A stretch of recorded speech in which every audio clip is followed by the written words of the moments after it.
There is a name that echoes like a forgotten melody across the ruins of ancient temples and within the margins of banned scripture. A name whispered in the Gnostic schools of Alexandria, woven into the secret doctrines of mystics, and buried beneath centuries of theological edits. A name so powerful that, if understood, it could completely reshape the way we see the divine feminine. That name is Sophia. But who or what is Sophia? A goddess? A cosmic intelligence? A banished figure erased from the foundations of Christianity? Or perhaps the missing half of God that humanity has been taught to forget? Tonight, we step into a space where history and myth intertwine, where theology becomes a battleground, and where the truth has been fractured, concealed, and rewritten. Because if Sophia is indeed the true divine feminine, then her absence is not an accident. It is a silence crafted with intention. Imagine this, a world where the feminine was once seen not as an auxiliary to the divine, but as a co-creator. A world where wisdom itself was personified as a living, breathing presence guiding the cosmos. A world where the divine was understood not as a singular masculine force, but as a dynamic interplay of sacred opposites, light and shadow, creation and destruction, masculine and feminine. This is the world the ancients knew, and this is the world that was slowly dismantled. In this video, we will journey through the suppressed chapters of spiritual history. We'll explore how Sophia emerged in the esoteric traditions, from Gnostic cosmology to early Christian mysticism, and why her presence became a threat to institutional power. We'll uncover the symbolic meaning of Sophia as the embodiment of divine wisdom, divine intuition, divine mystery, and why her story mirrors the story of the feminine spirit throughout human civilization. But more importantly, we'll uncover what Sophia means for us today. Because this isn't just a tale of lost theology. It's a roadmap back to the parts of ourselves we've been conditioned to abandon. Stay with me. By the end of this journey, you may realize that Sophia never disappeared. She was simply waiting for those who could still hear her voice. To understand Sophia, we must travel back, not just centuries but epochs, to a time before dogma crystallized into doctrine. A time when spiritual knowledge was fluid, symbolic, and encoded in myth rather than enforced through law. The roots of Sophia stretch deep into the ancient world, appearing in more traditions than most people realize. In the earliest Hebrew texts, long before their later redactions, Chokmah, wisdom, was described as a feminine presence existing beside God during the act of creation. In the book of Proverbs, she declares, "I was with him from the beginning, a master artisan at his side." This was not metaphor. To ancient mystics, wisdom was not an abstract concept. She was an emanation, a living force that shaped the universe. As Jewish thought evolved, especially during the Second Temple period, mystical sects began teaching that the universe was formed through a series of divine emanations. Sophia was one of them. She represented the bridge between the infinite and the material, the cosmic womb through which creation took shape. Her story became even more elaborate in the Gnostic traditions that flourished in the first centuries after Christ. In Gnostic cosmology, Sophia is not merely wise, she is the essence of wisdom itself. She is the divine spark that descended into matter, the celestial mother who longed to know the unknowable source. According to these teachings, Sophia's journey sets the stage for humanity's spiritual struggle. Her fall into the lower realms symbolizes the soul's descent into forgetfulness. Her redemption mirrors our path back to the divine. But here is where the story becomes dangerous. The early Christian church, in its infancy, was not unified. It was a mosaic of competing interpretations, some mystical, some political. Gnostics held that divine knowledge was found through direct experience, meditation, and inner transformation. They taught that each human carried a piece of Sophia within them, a shard of divine wisdom waiting to awaken. This idea, this radical empowerment of the individual, posed a threat to emerging religious institutions. For if the divine could be found within, what need was there for intermediaries? And so the dismantling began. By the 4th century, as Christianity aligned with imperial power, the mystical traditions were declared heretical. The Nag Hammadi scriptures, many of which centered around Sophia, were hidden in jars and buried in the desert, literally sealed away to protect them from destruction. The feminine divine was systematically stripped from doctrine. Where once God's creative force was both masculine and feminine, the feminine was relegated to metaphor. Where once wisdom stood beside the Creator, she was reduced to poetry. Where once Sophia served as a living symbol of cosmic balance, she was erased, replaced by a hierarchy that reflected the political world rather than the mystical one. Yet, Sophia never vanished entirely. Her presence survived in the teachings of the mystics, in the visions of medieval Christian women like Hildegard of Bingen, in Kabbalistic traditions where the Shekinah, the feminine presence of God, still dwells in exile, yearning for reunification. She resurfaces in the writings of alchemists, in esoteric art, and in whispered traditions that speak of a cosmic feminine force overshadowed, but not extinguished. What makes Sophia so enduring is not merely her myth, but what she represents. The forgotten half of divinity, the wisdom buried beneath dogma, the inner knowing that institutions could never fully suppress.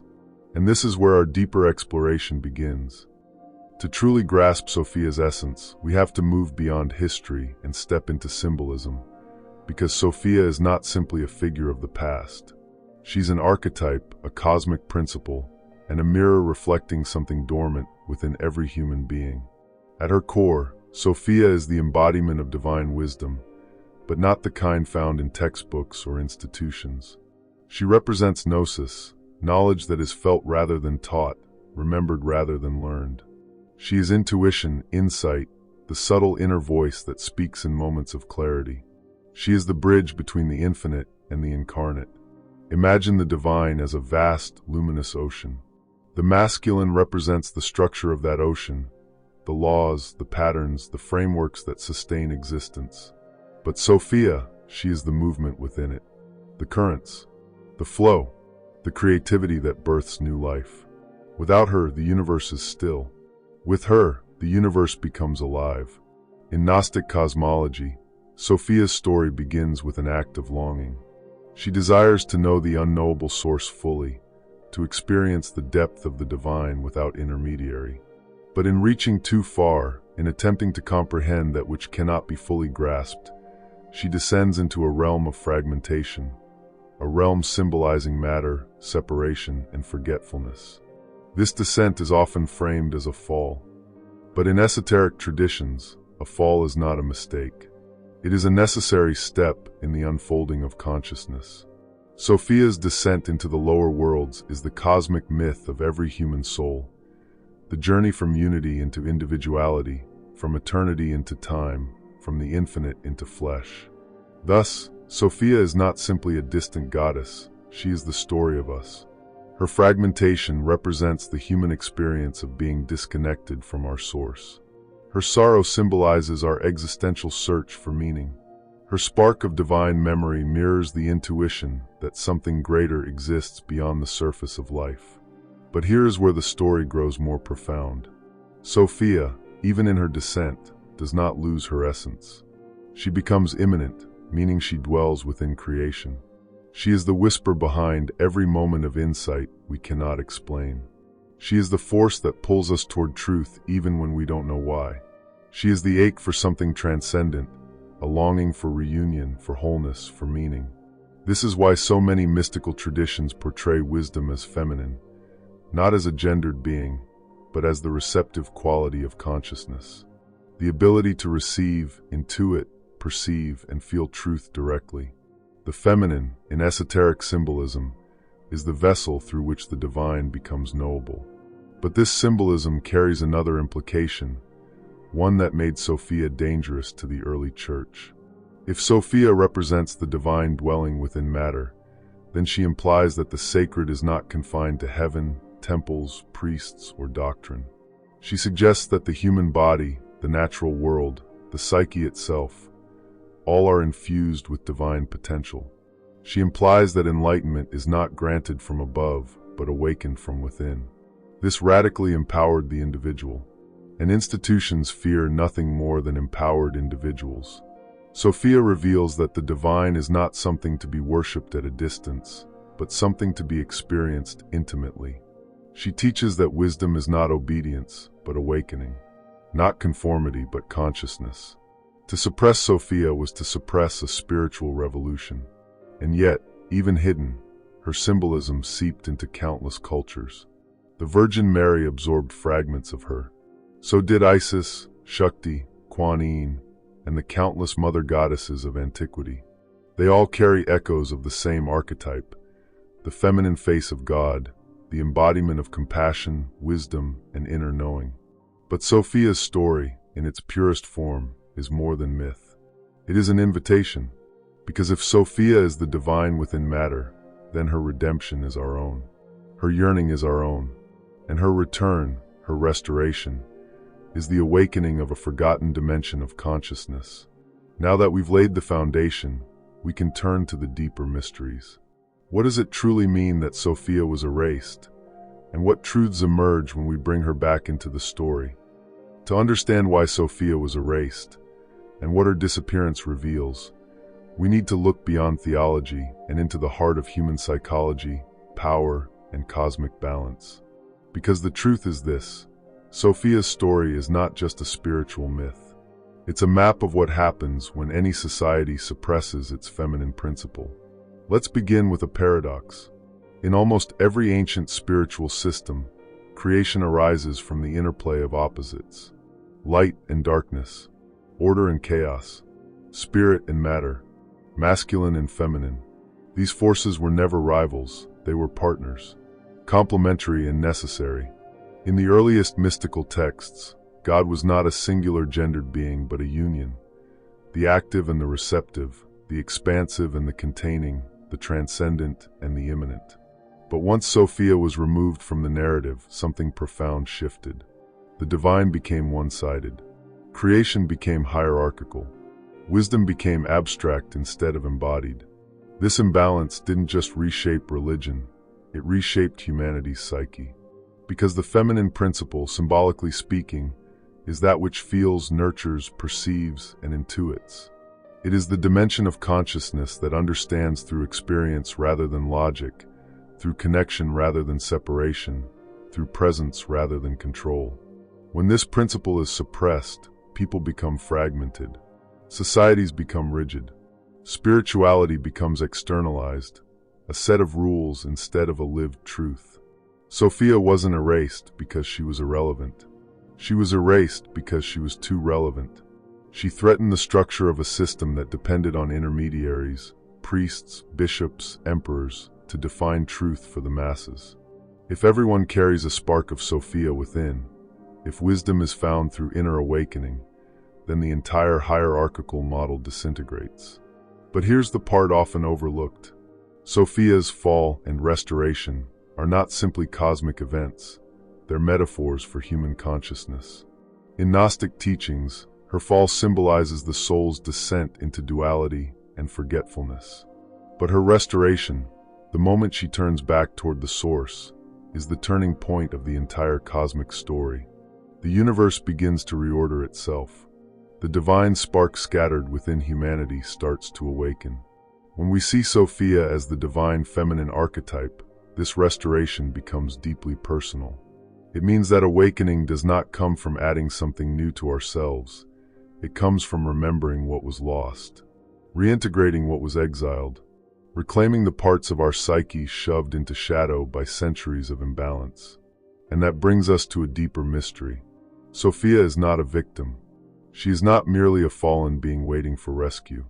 In many esoteric traditions, her descent was intentional.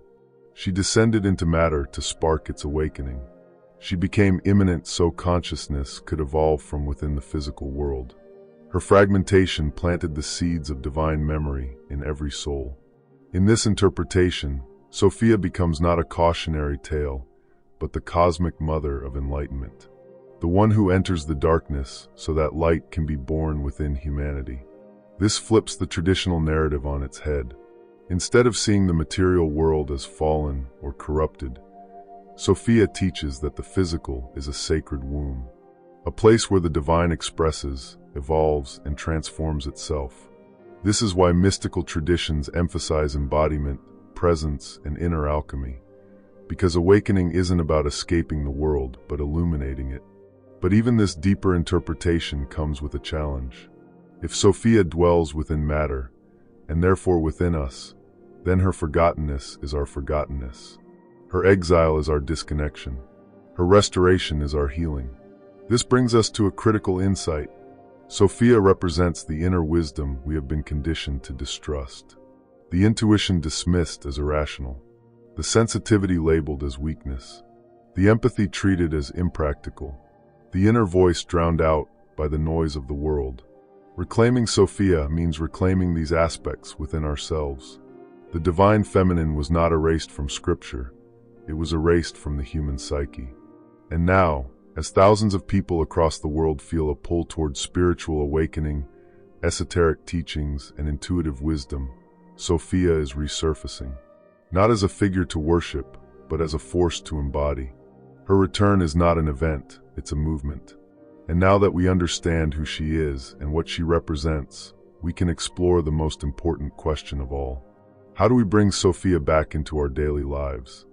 If Sophia is the embodiment of divine wisdom, the sacred intelligence that dwells both within creation and within ourselves, then reconnecting with her is not a matter of belief. It is an act of remembrance. It is the gentle uncovering of an inner truth that has always been present, waiting for silence, presence, and intention to bring it back into view. Sophia speaks softly. Her voice does not resemble the authoritative commands of external doctrines or the rigid instructions of institutionalized spirituality. Instead, she appears in the quiet moments of your life, in the spaces between thoughts, in the subtle knowing that arrives without reason. To hear her, you must create room for stillness. Even 10 minutes of silence each day, sitting with your breath, allowing your mind to settle, can become a doorway into a deeper awareness. Over time, that silence transforms into a sanctuary, an inner temple where insight begins to arise naturally and effortlessly. One of the greatest consequences of suppressing the divine feminine throughout history has been the deep mistrust people have developed toward their own intuition. Society teaches us to rely on logic, analysis, and external approval while doubting those quiet inner nudges that seem to appear from nowhere. But intuition is Sophia's language. When you feel a sudden clarity, a gentle pull, or an inner whisper that defies explanation, you are not imagining things. You are encountering the wisdom that flows beneath your conscious thoughts. Simply acknowledging these moments, writing them down, or allowing them to influence your decisions invites Sophia back into your everyday life. Her energy also manifests through compassion.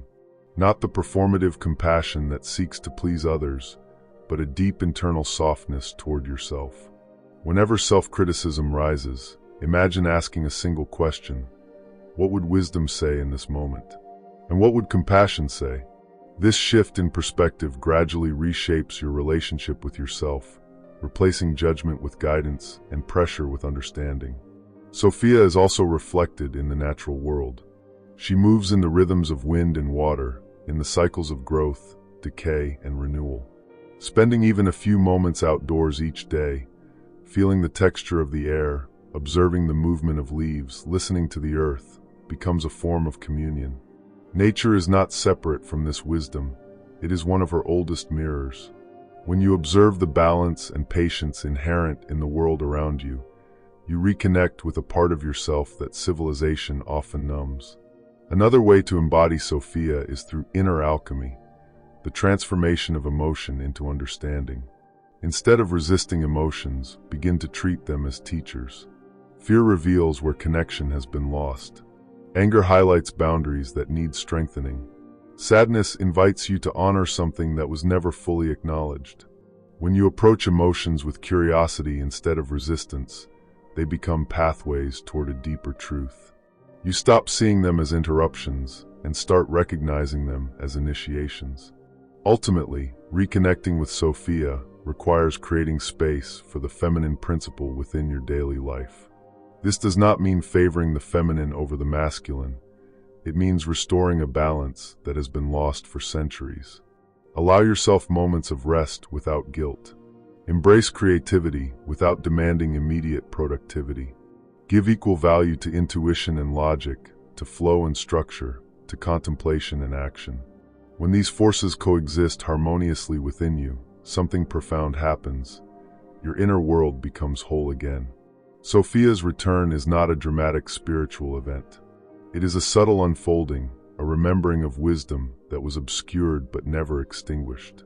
She returns every time you choose presence over distraction, compassion over judgment, intuition over fear, and balance over rigidity. And with each of these choices, you awaken a part of yourself that has been waiting patiently to be seen. Sophia's story is not merely an ancient myth, it is a mirror held to the soul of humanity. When we trace her journey from the heights of divine consciousness to the depths of material existence, we are tracing our own descent into forgetfulness and our own ongoing search for wholeness. Her disappearance from official doctrine was never the end of her influence. It was the beginning of a long slumber, a quiet period in which humanity drifted further from its inner wisdom.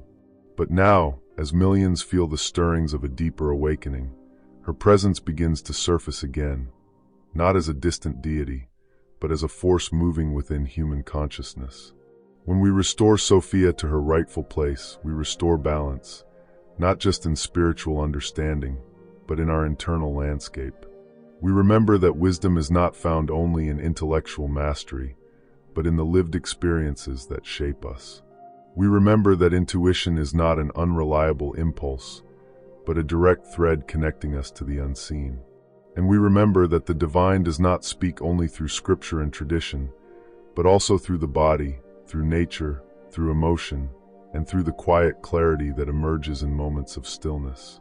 By reconnecting with Sophia, we begin to heal the fragmentation we inherited from a world that prized structure over intuition, knowledge over wisdom, and authority over inner truth. We begin to reclaim the parts of ourselves we silenced, the sensitivities we dismissed, the insights we doubted, and the compassion we withheld. And as these pieces merge, something within us shifts. We begin to move through the world, not as fractured beings searching for meaning, but as luminous beings remembering it. Her return is not loud. It is not dramatic. It arrives in gentle realizations, in the courage to trust your inner voice, in the quiet moments when you sense that life is more interconnected than you once believed. And if you follow that thread, if you choose to awaken what was forgotten, you participate in the restoration of a wisdom that was never truly lost. The question that now remains is simple, yet profound. If Sophia has returned to your awareness, what will you do with her guidance?